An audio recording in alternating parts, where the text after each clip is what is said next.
Good afternoon, and welcome to another edition of Lunch with a Lawyer. My name is Attorney Devin Shanley with Peterson Burke and Cross, and I am very excited to join all of you once again for another chance for us to talk about the law, learn a little bit, talk about how you can better represent what you're going through, or be able to find the right attorney to talk to you about how to solve some problems that are facing you.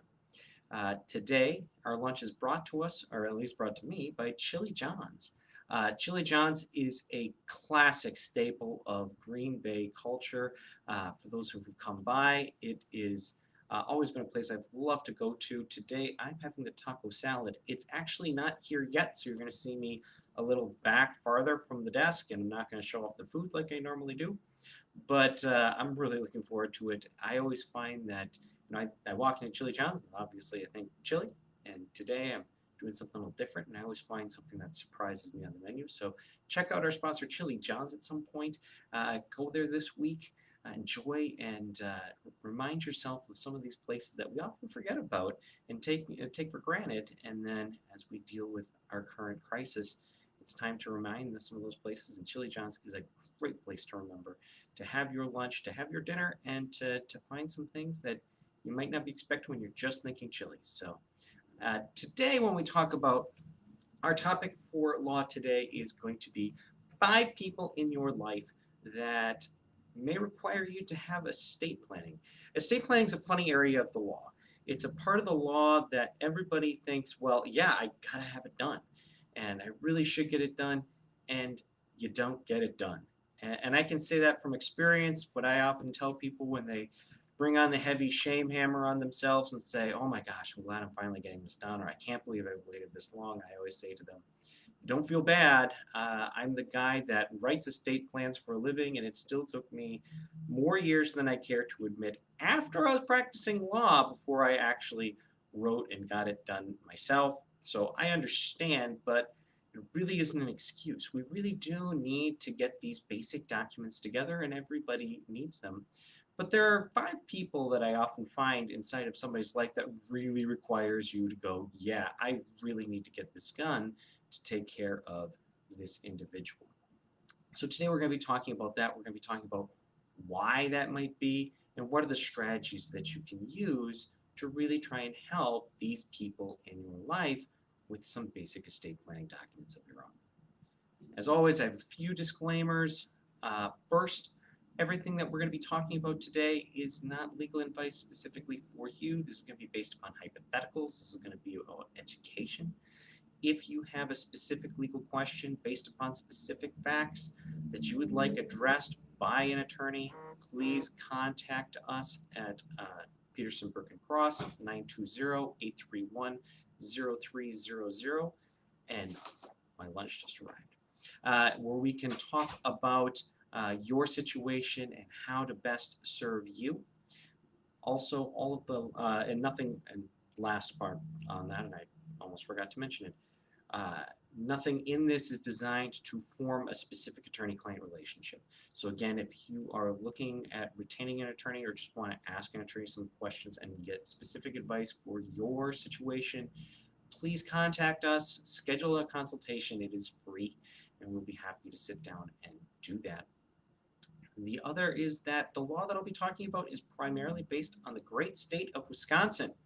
If you are not in Wisconsin, thank you for joining us. It's awesome to have people from outside the state watching. It's always great to have everybody watching. But the law that I'm going to talk about may not completely apply to you. I would state that if you have questions, talk to a local attorney inside of your state. If you're watching from Wisconsin, great. Thanks for joining us.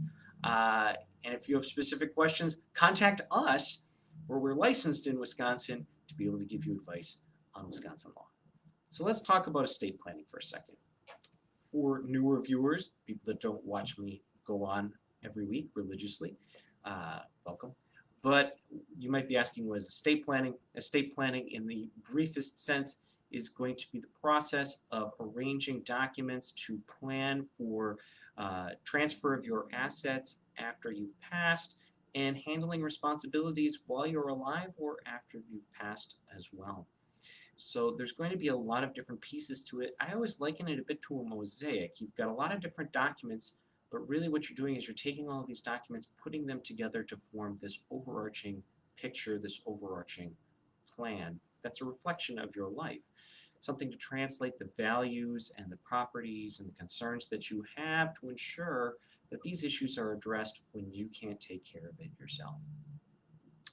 Now, this is going to be something that everybody needs to a large degree, particularly the two most basic documents in my mind are going to be something called a healthcare power of attorney and a financial power of attorney. So who is going to take care of you when you can't take care of yourself? A will also be a very basic document that pretty much everybody needs to nominate people who are going to take care of your assets, maybe take care of your children, things like that. But for some people, there are connections in our life, individuals, that require us to really step up and really do some special estate planning, or at least some very specific estate planning. People that you care about, and you're going to want to make sure that inside of your plan, situations are addressed. So, who are these people? Well, for the most part, this is going to revolve around people who are family members. A lot of estate planning is built around assumptions of family. This law is extremely old. If you don't have any kind of will in your life, you will be bound by something called the laws of intestacy. Now, I believe I've spoken about this previous. The laws of intestacy are basically default laws that come in and fill in and say, well, this is what we think the person who's died would want to have happen to their property. As I said, the laws are very old, and they're built around the assumption that blood is thicker than water, or put more simply, you want your property to go to your family. That's fine. But there's one word in that that drives these problems, and that is the word family. You see, the conception of family is we think that your definition of family is going to be the people who share the most blood with you, or the people who have the closest legal ties of family to you. That may or may not be accurate because in our society, the concept of family has really changed over the last, I don't know, 40, 50 years, to the point where it may not be as straight of assumption that your wife and then your kids, who are all from your wife, are going to be the people that you're going to consider mostly the family, or your brothers and sisters, or your aunt and uncle, or your mother, or so on and so forth. You might be thinking of other people. You might have a blended family. There might be some other needs that are driving this situation that really don't fit into those assumptions very well. And the individuals in your life that do this, well, those are the people that are really going to be driving this need for you to go, I need a plan. I need a plan that I design that takes into account these people. So let's meet them. The first person that I like to highlight is the person I call the beloved stepchild. Uh, the very first thing when we talk about the evolution of family, or if we compare the family dynamics in a show such as Modern Family versus one of, Leave It to Beaver, the concept of the blended family becomes something that really drives that difference in the concept of family. It's very often that people get divorced. When they get divorced, they often remarry. Uh, there are kids that are going to be balanced between two households. There's going to be step siblings. There's going to be all sorts of different connections. And as much as we have this concept of the evil stepmother from fairy tales, and it's not uncommon for kids to not get along with their step parent, it's just as common to have people get along with their step parent. And it's not uncommon where you have someone who is a stepmother or a stepfather to children, and they love their children. And they not just love their children, they think of them as their own children. The children will call them mom and dad instead of stepmom or stepdad or Frank or Alice or whoever. They will actually love these people, and there will be a real family bond, a real emotional connection, and a real thought that I need to help take care of these kids beyond the fact that, well, these kids are along for the ride with my significant other. when you have this beloved stepchild, you need to have estate planning for all of the right reasons. You see, the law doesn't recognize a connection between step parent and stepchild. They are legal strangers. They do not inherit from you. They are not included. And if you want them included, if you want them to inherit from you, if you want the law to treat them like another child of yours, you can without having an adoption. You can just write a will that says, these children will inherit from me like my own. It's very, very simple. It doesn't require exorbitant planning, but it does require some planning. So if you have a situation where you have some stepchildren that you love, they are your children, even though they're biologically not yours, even though they might have another mom or dad, then you probably need to talk to an estate planner. You probably need to have a will or something put together so that those children are included. So your plan, your documents, and what happens after you die reflects the way you lived. And that is including these individuals who are basically your children, even though the law doesn't recognize it. The second I call the problem child. The problem child is the adult child who is never quite grown up. They are not really trustworthy with money. They have bad habits. Um, Maybe they gamble a little too much. Maybe they like to party too much. Something to that effect where you go, I love him. I love Jimmy, but I cannot give him money. If I give him $30,000 on a Friday, he might be dead by Monday. If that's the case, there are estate planning techniques that you can use to control the money so that their creditors don't just get at it, so they don't just automatically come up and get the money and then spend it foolishly, that the money can be used to benefit their life, but not have it be a detriment. In these sorts of situations, you're going to be looking at probably some sort of mechanism called a trust. We can create a trust out of your will, that would be called a testamentary trust, or we can create a trust that just lives right along with you, that is called a living trust. We will probably use something called a revocable living trust that will manage the property, and then after you die, create a subtrust or a different entity that would manage the property for that person because they're not trustworthy with money. The proper term inside of your law would be called a spendthrift. But if you have something like that, if you have a child who probably needs a little extra care, you don't want to disinherit them, but you also don't want to give them a big pile of money and just say, don't spend it all on candy, then you need to form a plan because as we use pay on death designations, as we use just the laws of intestacy, all of that revolve around something called outright transfers. Basically, it's just giving the individual the money, and once the individual has the money, the ultimate problem is they have the money. So we're going to want to make sure that there's some sort of intermediary to manage that when you have someone who is a spendthrift or, as I'm putting it, is a bit of a problem child. And note, this is a problem child who is an adult. They're not a child, they're just an adult who never really grew up. They still have some sort of problem, particularly with money, that you need to care that you care about and that you want to have managed so they don't experience the same problems. The next person I call the in-law. The concept of the in-law is rather simple. Again, this deals with adult children and their spouse. So I'm not talking about the mother-in-law that you just do not get along with.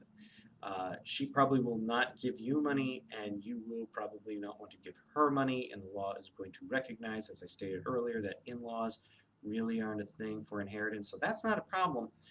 The bigger problem, particularly in Wisconsin, is going to be your wife's husband or your daughter's husband or your son's wife or vice versa because of the culture we're living in now. So when you have a spouse of a child and you don't like that spouse, you do not get along with that spouse, you love your child, you trust your child for the most part, you trust and love your grandchildren, but that spouse, you don't want them to get that money. Um, the problem here ultimately is Wisconsin is what's called a marital property state. So if you give your child, who you do trust, money, depending upon how they manage it, that might, the process is called commingle. So it might become marital property. It wouldn't naturally be marital property, but if they handled it in a way, they put it into a joint checking account, they retitle the house into two names, or they just use marital funds over the course of a long period of time to manage or upgrade that money, that property could become a marital asset. And then if there are problems between the spouse and the child, then that problematic spouse could start taking chunks of that money. There are mechanisms that we can do to protect against that.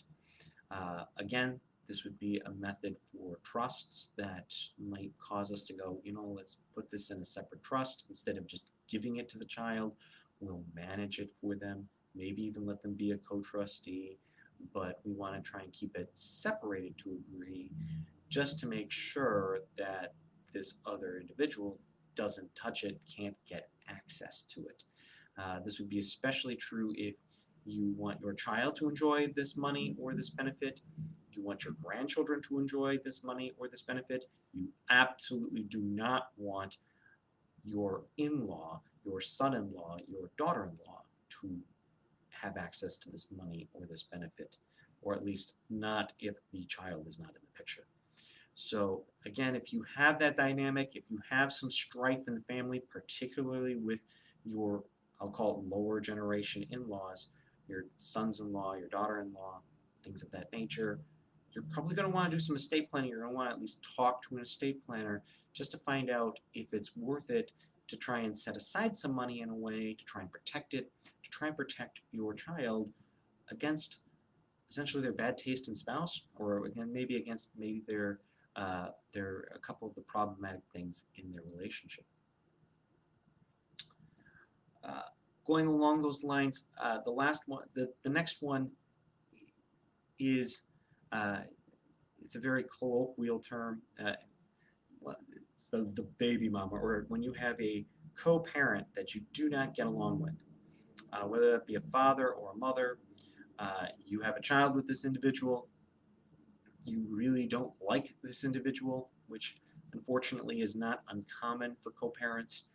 And you have a situation where they might get that child, uh, but you absolutely do not want them to control the money for the child. You don't trust them with that. You think that they're going to spend it on themselves. You don't think that they're going to be able to take care of your child in that degree.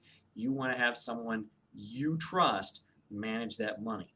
If that's the case, you need to talk to an estate planner. Even if it's not much, it's worth it just to be able to name that person to control that money so that you can still have some of your values. You can still have some of what you are looking out for that child even after you're gone. That can become a very important process, especially if there's distrust. And if there's distrust and you actively do not want your co-parent to have the child, and there is a fairly legitimate reason why the co-parent shouldn't have that child, then you absolutely need to talk to an estate planning attorney. A couple times I've talked about the constitutionality of parenthood. That is something that is not easy to overcome, but it's not impossible either. So you're going to need to start thinking about how are you going to set up for that sort of challenge? How are you going to voice that? And then the last part is you're going to need to state in your will that you're going to nominate a different guardian. That's going to be your last chance to actually tell the court, if I can't take care of my child, this is who I want to do it. And using that opportunity is going to be extremely important because you're really only going to get one shot at it. In those sorts of cases, in that sort of case, you're going to want a will, you're going to want your will to be clear, and you're going to want to start to have the people on your team, the people that you've nominated to come in, start to understand what they're going to be jumping into and where are the areas of facts and evidence that they're going to be able to go in to be able to run their case effectively, to be able to win in the end. So again, you're going to want estate planning if you have some sort of co-parent drama in your life. Uh, One part just to arrange money, but in another part to possibly arrange something more if you've got a very serious situation. The last one is probably not quite as negative as the last three.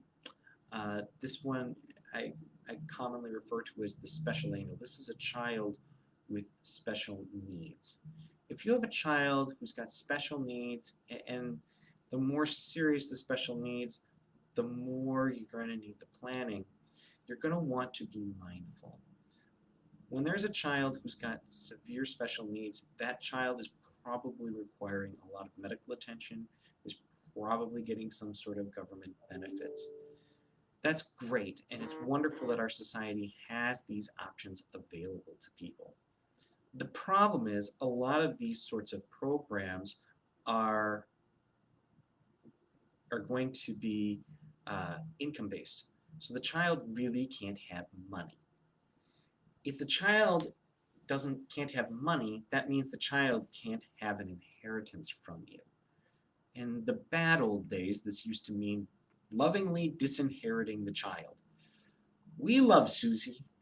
We love Susie so much, but she's not getting anything. We would give more to our son Jimmy, and we want Jimmy to take care of Susie.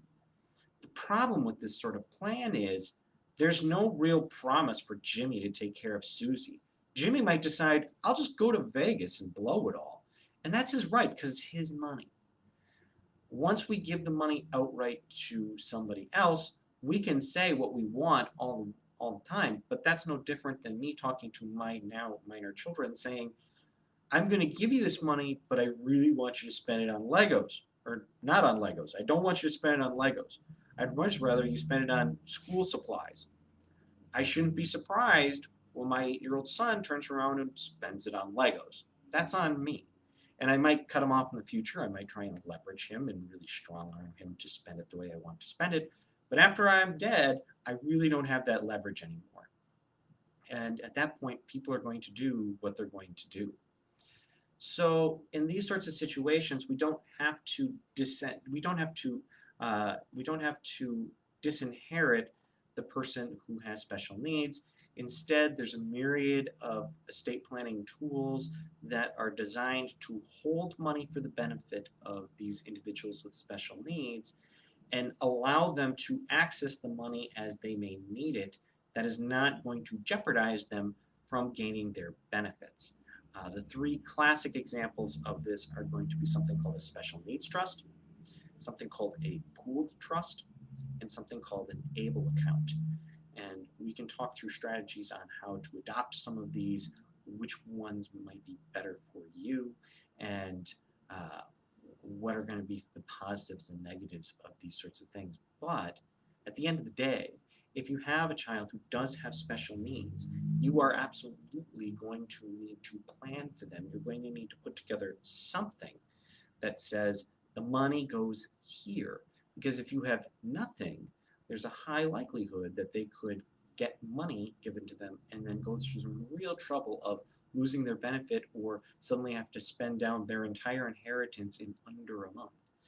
So if you have someone with that, if you have that special angel in your life and you want to take care of them, you're going to need to have some sort of plan that allows for flexibility in how they're able to receive the money and how they're going to be able to benefit from that money is probably the more important point. Now, while we are talking, I got my taco salad. So, I haven't gotten to take a bite yet, but again, with Chili John's, you might not think about taco salad. You might not think salad at all. You might be thinking chili, but it's really good. I'm looking forward to this. And I want to thank you all for joining me this week for another edition of Lunch with a Lawyer. If you have any questions about this, feel free to post in the comments section. We'll try and get back to you on that. Or better yet, give us a call, 920-831-0300, and we can talk through your situation, talk about how we can make a plan, particularly if you have one of the 5 people in your life. And you think to yourself, oh my gosh, I really do have a beloved stepchild and I really do want to take care of them. Give us a call. We can give you a free consultation, talk through about how to accomplish your goals and make a plan that fits your life, because at Peterson Burke and Cross, we specialize in you.